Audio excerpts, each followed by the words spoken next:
think I'm a big advocate and have been for years of having, I don't copy many things from Louisiana, but they vote on Saturday. I'm the son of a shipyard worker, pipe fitter, union member. My dad didn't vote a lot of times because he was in the shipyard at 7. He got out at 3:30. He was exhausted, he was dirty. By the time he got home and got cleaned up, he just didn't vote. I think we ought to make it easier for people to register. We need a conscious effort to try to do that. We need to get, we ought to look at other changes in election laws. We need to modernize our election systems. We need to concentrate on having good, honorable men and women of integrity to be in charge of elections.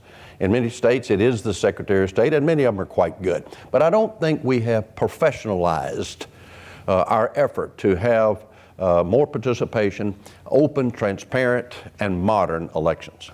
In my own state, what we're doing is exactly the opposite. We are extending the franchise. And while you say voting on Saturday, which I think is a good idea, but we can vote on Saturday, we can vote on Sunday, we can vote 7 days before the primary day or the general election day, and we can vote on that day as well. Why not give voters as many opportunities as we can, consistent with the administrative problems involved, to vote, to express their opinion? That's what democracy is about. Let me go back to how you started, which was, we've talked about some of the technical obstacles to voting, but let's talk about the more spiritual. How can you make people want to vote more? They need to be inspired that it makes a difference. We are the only country among democracies that has the officials who regulate elections themselves being partisans. Our elections, our secretaries of state, many of our local election officials are elected as partisans and often serve in partisan offices.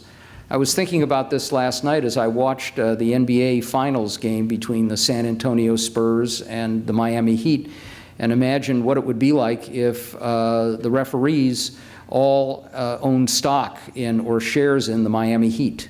We might have seen a different outcome. But that's how we run our elections. We have a need to make elections more fair, more open, more transparent. That's what this discussion really needs to be about. The Declaration of Independence said that this country is based upon a principle that all men are created equal. When it comes to our democracy and taking part in our democracy, we should be doing everything possible to ensure that everyone, regardless of education, regardless of income or anything in their background, that everyone should have their right to voice their opinion at the ballot box. If we were to modernize our systems, things like voter fraud, real or imagined, would really be a non-starter. They would not be issues if we were to bring our systems up to par. And of all the democracies in the world, given how the richness of our country, given the intellectual capabilities of those who work on elections in this country, we are woefully inadequate, and we fall way behind many other countries. The sense that, it's rigged, that the rich control things. And so what's the point of voting? Because whoever you vote for, the rich are going to win. I think that's a problem. That was not true in the late 19th century. It was not true in the 1960s. And the only way to push against that, I think, is for people to mobilize voters outside the party system. There is a way to do what Chris Dodd said. Make it easy to vote, and there are barriers to voting. I think voting on Tuesday is crazy. We can make it easy to vote. We can also make it hard to cheat. We can do both at the same time. That is the essence of political compromise. We did it with the Help America Vote Act in 2002. And I am can do it again. Voting is a moral issue. It is at the base of our democracy. I was told recently by one of Lyndon Johnson's daughters that when Lyndon Johnson signed the Voting Rights Act, he gave the first pen to Everett Dirksen. And when she said to him after, "Daddy, Martin Luther King and all these people were standing there. Why did you give it to Everett Dirksen?" He said, "Lucy Baines, everyone there wanted me to do what I did, but there was one man there who made a sacrifice.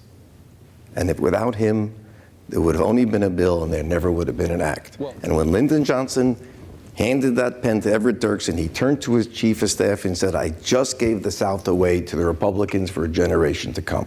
So, if there are political considerations, but they are superseded by a sense of a moral mandate, is it a moral issue or a political issue?